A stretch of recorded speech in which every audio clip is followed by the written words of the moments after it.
आप भी अपना सैलून ओपन करना चाहते हो, वो भी बिल्कुल कम बजट में, लेकिन समझ में नहीं आ रहा कि क्या क्या इक्विपमेंट्स चाहिए, क्या क्या डिटेलिंग चाहिए और क्या आपने पूरा एक फाइल बनानी है जिससे कि आपको पता चले कि आपको क्या क्या नीड है।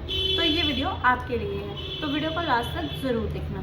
Hello everyone, welcome and welcome back to my channel. और आज हम वीडियो बनाने वाले हैं इस टॉपिक पे कि अपना अगर सैलून ओपन करना चाहते हो तो उसमें क्या क्या इक्विपमेंट्स चाहिए, क्या सेटअप होना चाहिए, पूरे सेटअप की फुल डिटेल है, वो भी कम बजट में। तो वीडियो को लास्ट तक देखना और ध्यान से सुनना ताकि आप कोई भी मिस्टेक ना करो और आपके पैसे वेस्ट ना हो। तो सब कुछ मैंने पहले ही कॉपी पे लिख रखा है, तो मैं वहाँ से ही आपको पढ़ के बताऊंगी। तो सबसे पहले लोकेशन एंड सेटअप की बात करते हैं, क्योंकि लोकेशन के बिना कोई भी सैलून ओपन हो ही नहीं सकता। अगर आप लोग भी सैलून ओपन करना चाहते हो, अच्छा खासा अर्निंग करना चाहते हो, तो सबसे पहले आपने रेंट एग्रीमेंट करना है। अगर आप रेंट पे ले रहे हो, अगर आपकी खुद की शॉप है तो बेस्ट रहता है। अगर रेंट पे ले रहे हो तो रेंट एग्रीमेंट आपने हमेशा बनाना है, क्योंकि कई बार ऐसा होता है कि आपने सैलून सेटअप कर लिया और उसके बाद मकान मालिक आपको 6 महीने 3 महीने बाद ही बोल दे कि भाई खाली करो, हमें तो शॉप ज़रूरी और जल्दी में चाहिए। तो इसलिए हमेशा आपने रेंट एग्रीमेंट लेकर ही चलना है, चाहे वो 1 ईयर का हो, चाहे 5 ईयर का हो, 10 ईयर का हो। जितना भी आप एग्रीमेंट करना चाहते हो उतने साल का, उतने टाइम का एग्रीमेंट करें, जो कि आपके लिए एक सेफर साइड रहेगा। साथ में उसके आपने वाइट प्लस वार्म कलर की मिक्स लाइट लगानी है। अगर हो सकेगा तो मैं यहाँ पे दोनों टाइप की लाइट्स लगा दूंगी। वाइट लाइट भी होनी चाहिए बहुत अच्छा खासा ग्लो देने के लिए, और वार्म लाइट भी होनी चाहिए आपके फीचर्स को इन्हेंस करने के लिए। और मेरे सैलून में वाइट एंड वार्म दोनों तरह की लाइटें हैं। और सबसे पहले आपके पास एसी होना चाहिए, बिकॉज आपको पता है कि सैलून का बिजनेस ऐसा है कि जिसमें एसी के बिना कोई भी काम नहीं हो सकता, स्पेशली वैक्सिंग। तो एसी आप जितना मर्जी मतलब सेकेंड हैंड ले सकते हो, लेकिन आपने रखना ज़रूर है एसी। और फैन ज़रूरी होने चाहिए, फैन होंगे तो आप एसी थोड़े टाइम के लिए चला सकते हो, तो दोनों का होना बहुत ज़रूरी है। उसके बाद वहाँ पे होनी चाहिए वाटर सप्लाई। जब भी आपने शॉप देखनी है तो उसमें आपने ये चेक करना है कि वाटर सप्लाई अच्छे से हो, क्योंकि हमारे सैलून का काम ऐसा है कि हमें बार बार पानी चाहिए रहता है। हेड वॉश करना हो तो भी पानी की ज़रूरत है, वैक्सिंग करनी हो, फेशियल करना हो, कोई भी सर्विस करनी हो तो उसमें पानी सबसे इंपॉर्टेंट पार्ट रहता है। तो आपने चेक करना है कि वाटर सप्लाई अच्छे से हो, कोई भी दिक्कत ना आए आपको, और अच्छे से सारी सेटअप हो जाए आपकी। साथ में आपको चाहिए वॉश बेसिन। वॉश बेसिन क्यों चाहिए? क्योंकि एवरी क्लाइंट जब भी आते हैं वो फेस वॉश भी कर सकते हैं, वो हाथ भी धो सकते हैं, आपने भी बहुत सारे इक्विपमेंट्स धोने होते हैं, तो वेस्ट बेसिन रहेगा तो आप लोगों के लिए वो ईजी रहेगा। और साथ में आपके पास होना चाहिए इन्वर्टर, क्योंकि लाइट बहुत जाती है। लाइट जाने की वजह से आपके पास एक बैकअप पॉइंट होना चाहिए। इन्वर्टर रहेगा तो आप अगर कोई भी सर्विस दे रहे हो तो उसमें आपको इनकन्वीनियंट नहीं होगी, तो आप अच्छे से कोई भी सर्विस दे सकोगे। क्योंकि बार बार लाइट जाएगी, दिक्कत आपको ही होने वाली है, क्योंकि क्लाइंट फिर इरिटेट होकर वापस नहीं आने वाले हैं। तो इन्वर्टर ज़रूर से होना चाहिए। तो ये था आपका लोकेशन एंड सेटअप के लिए। और साथ में हम बात करेंगे फर्नीचर एंड इक्विपमेंट, क्योंकि फर्नीचर भी चाहिए हमें, तो साथ साथ में मैं वह भी बताती हूँ। आपको चाहिए सैलून चेयर। सैलून चेयर के साथ साथ आपको बिग मिरर चाहिए रहता है, जिसमें कि आप क्लाइंट को जिसके सामने बैठाने वाले हो, तो जितनी भी चेयर आप लगाना चाहते हो उससे एक मिरर एक्स्ट्रा आपने लेना है। वो मैं इसलिए बोल रही हूँ कि आपने जितनी चेयर लगाई, मान लो आपने 2 चेयर लगाई, 3 चेयर लगाई, तो आपने चेयर के सामने वाले मिरर तो लगाए हैं, एक मिरर आपने वेस्ट बेसिन के सामने लगाना है। वेस्ट बेसिन के सामने लगाने का पॉइंट ये है कि जब भी कोई क्लाइंट हैंड वॉश करने जाएगा या फिर फेस वॉश करने जाएगा तो वहाँ पे भी अगर एक मिरर होता है तो वो एक अच्छा कंफर्टेबल सा रहता है। तो इस वजह से आपने जितने भी मिरर लगाने हैं, चेयर लगानी है, उससे एक एक्स्ट्रा मिरर ज़रूर लगाना है। नेक्स्ट हमारे पास होना चाहिए फेशियल बेड। फेशियल बेड आपके पास छोटा भी हो सकता है, बड़ा भी हो सकता है, सस्ता वाला भी हो सकता है, महंगा वाला भी हो सकता है। अकॉर्डिंग टू योर बजट आप सेट कर सकते हो कि आपको किस रेंज में बेड लेना है। बेड लेने का पॉइंट ये होता है कि जब भी आप उस पर कोई भी फेशियल वैक्सिंग सर्विस देते हो तो वो थोड़ी सी प्रोफेशनल लगती है, रेदर देन कि आप चेयर पे लेटा के उनको करवा रहे हो। क्योंकि चेयर का प्राइस और बेड का प्राइस जो होता है वो बिल्कुल डिफरेंट होता है। मान लो कि आप कोई सा भी फेशियल कर रहे हो चेयर पे तो आप उसके 500 चार्ज कर सकते हो, लेकिन आप उसको बेड पे रिलैक्सेशन मोड में कर रहे हो तो आप उसी फेशियल के 1000 चार्ज कर सकते हो। तो ये डिफरेंस रहता है और एक थोड़ा सा प्रोफेशनल वाइब भी आती है। उसके साथ साथ आपका बहुत सारा स्टोरेज जो है वो बेड में आ जाता है। नेक्स्ट आपके पास होना चाहिए शैम्पू स्टेशन। शैम्पू स्टेशन होना भी बहुत ज़रूरी है। कोई भी आप हेयर की सर्विस दे रहे हो तो आपके पास शैम्पू स्टेशन नहीं होगा तो आप हेड वॉश नहीं कर पाओगे, और अगर हेड वॉश नहीं कर पाओगे तो बहुत सारी सर्विसेज ऐसी हैं हेयर की जो बिना हेड वॉश के पॉसिबल ही नहीं है। एक छोटा सा हेयर कट भी करना हो उसके लिए भी आपको हेड वॉश करना बहुत ज़रूरी है।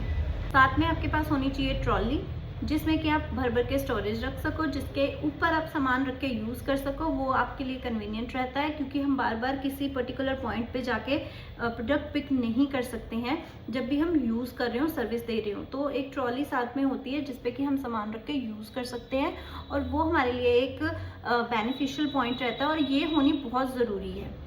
अब बात करते हैं वेटिंग एरिया की।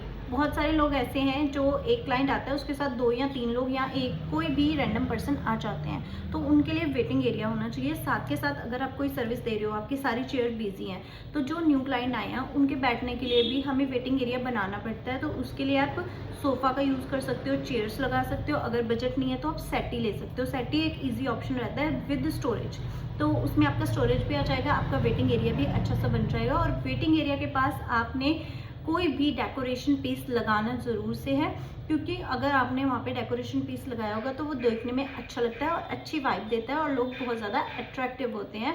और अगर आप ग्रीनरी कर रहे हो तो वो बहुत ही अच्छा ऑप्शन है क्योंकि ये पॉजिटिव वाइब्स भी देती हैं। आपके साथ आपने सलून में स्टोरेज रैक जरूर बनाने हैं। जो भी आपके टॉवल्स हैं, जो भी आपके शैम्पू हैं, जो भी आपके प्रोडक्ट हैं, वो एक स्टोरेज में अच्छे से आ जाए, तो स्टोरेज रैक होना बहुत ज़रूरी है। नेक्स्ट पॉइंट आता है हमारा प्रोडक्ट। हमारे पास क्या क्या प्रोडक्ट होने चाहिए। तो सबसे पहले फेशियल किट होनी चाहिए, वैक्सिंग होनी चाहिए, वैक्सिंग हीटर होना चाहिए, थ्रेडिंग होने चाहिए। थ्रेड बहुत सारे आते हैं, ऑर्गेनिक का थ्रेड जो है वो अच्छा रहता है।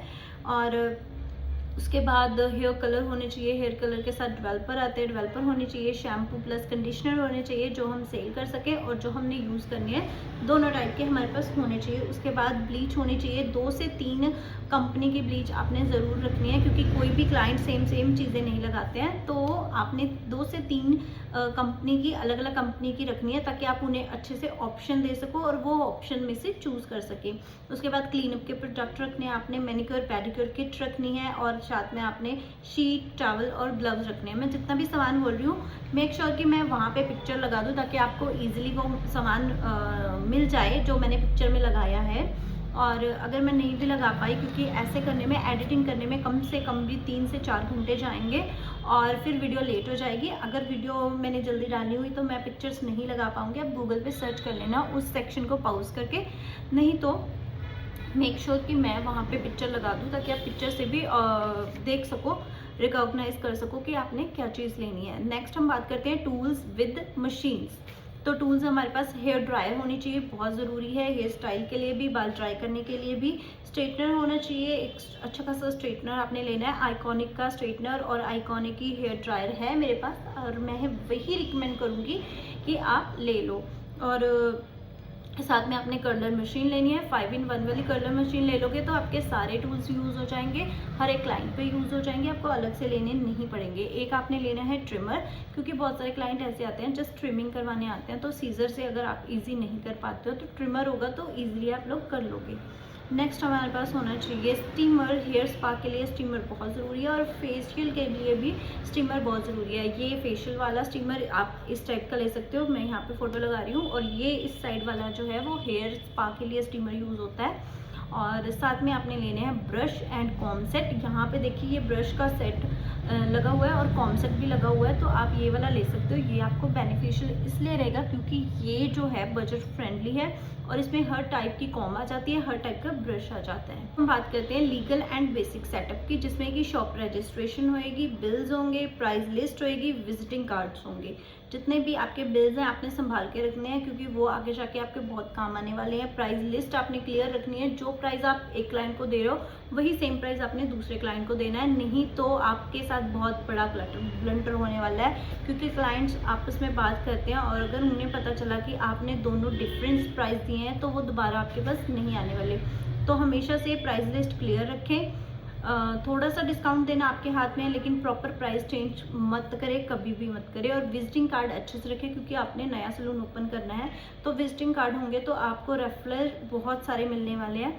आप अपने क्लाइंट्स को अगर कार्ड देते हो तो वो आपको अच्छे खासे क्लाइंट्स भेज सकते हैं। नेक्स्ट टाइम सबसे मेन स्टेप मार्केटिंग सेटअप, क्योंकि आजकल के टाइम में मार्केटिंग के बिना कोई भी काम नहीं हो सकता। तो सबसे पहले अपनी इंस्टा पे अच्छी खासी फोटोज़ डालनी है, स्टोरीज लगानी है, बूस्ट करनी है, लोगों को बोलना है कि वो आपकी स्टोरी लगाएं। उसके बाद गूगल पे लिस्टिंग करनी है, ओपनिंग के ऑफर्स चलाने हैं, बिफोर आफ्टर फोटोज़ रखनी है आपने, बहुत साथ में रेफरल ऑफर्स रखने हैं ताकि नए नए क्लाइंट्स आपकी तरफ अट्रैक्टिव हों। बात करते हैं स्टाफ की। जब आपने सलून ओपन करना है तो आपको स्टाफ की भी ज़रूरत रहेगी। कभी भी आपने स्टार्टिंग में ऐसा स्टाफ नहीं रखना जो कम पैसे में बेकार काम करे या फिर जिन्हें पूरी नॉलेज ही ना हो। जो आप काम खोल रहे हो उस लेवल का अगर कोई बंदा सीखा हुआ है, अगर उसे 1000-2000 रुपये एक्स्ट्रा भी देने पड़े तो ही आप उसे हायर करें, नहीं तो मत करें। क्योंकि अगर आपने गलती से भी ऐसा स्टाफ हायर किया जिन्हें काम की नॉलेज ही नहीं है, जिन्हें प्रॉपर वर्क का पता ही नहीं है, तो आपका काम शुरू होने से पहले ही ख़त्म हो जाएगा। मैंने भी ऐसी बहुत सारी गलतियाँ करी हैं जिस वजह से मैंने ये सारे पॉइंट्स लिखे हैं ताकि मैं जो अगर आप लोगों को सजेस्ट करूँ तो वो चीज़ें अवॉइड की जा सकें। सबसे पहले ट्रेनिंग अच्छे से देनी है। ट्रेंड स्टाफ को भी आपने एक बार अच्छे से ट्रेनिंग देनी है कि आपने जो भी एटमॉस्फेयर रखना है अपने अकॉर्डिंग रखना है, और हमेशा स्टार्टिंग में वैसे एक्सपीरियंस स्टाफ लें जिन्हें कुछ समझाने की ज़रूरत ना हो। सबसे पहले उन्हें खुद पता हो कैसे बिहेव करना है, कैसे काम करना है, कैसे क्लाइंट्स को हैंडल करना है, कैसे क्लाइंट्स को अट्रैक्ट करना है। ये एक ट्रेंड स्टाफ की जिम्मेदारी होती है। और प्लस उसके अलावा हमने बजट प्लान किया है तो टोटल इन्वेस्टमेंट को फिक्स करना है कि हमने कितना इन्वेस्टमेंट करना है और उससे अप नहीं जाना है।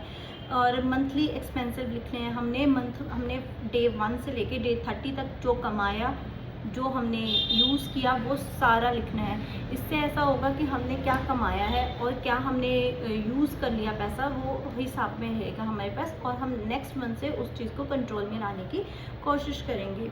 और मिनिमम स्टार्टिंग में मिनिमम 2 से 3 मंथ का बैकअप लेके चलना है। अगर बैकअप लेके नहीं चलते तो स्टार्टिंग में होने वाली मुसीबतों का बहुत बुरा असर पड़ता है हमारे काम पे और हम अच्छे से काम नहीं कर पाते हैं, और इसी वजह से 6 महीनों में ही बहुत सारे सलून ऐसे हैं जो बंद हो जाते हैं।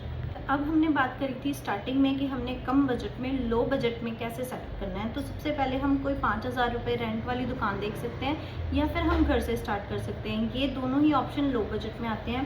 बेसिक फर्नीचर 15 से 25 हज़ार के बीच में आ जाता है, चाहे आप घर से करो चाहे 5000 वाली शॉप से करो। और उसके अलावा 1-2 चेयर से 15 से 25 हज़ार के बीच में हमारी 1 से 2 चेयर आ सकती हैं, 1 से 2 मिरर आ सकते हैं, एक बेड आ सकता है, एक ट्रॉली आ सकती है, 2 हमारी जो वेटिंग चेयर आ सकती हैं। तो ये 15 से लेके 25 हज़ार में आपका सेटअप हो जाएगा। 5000 में आपका रेंट चला जाएगा। अगर आप 1 मंथ का एक्स्ट्रा भी लेके चलते हो तो भी ये आपका बजट 10,000 में जाने वाला है, इसके अलावा नहीं जाने वाला है।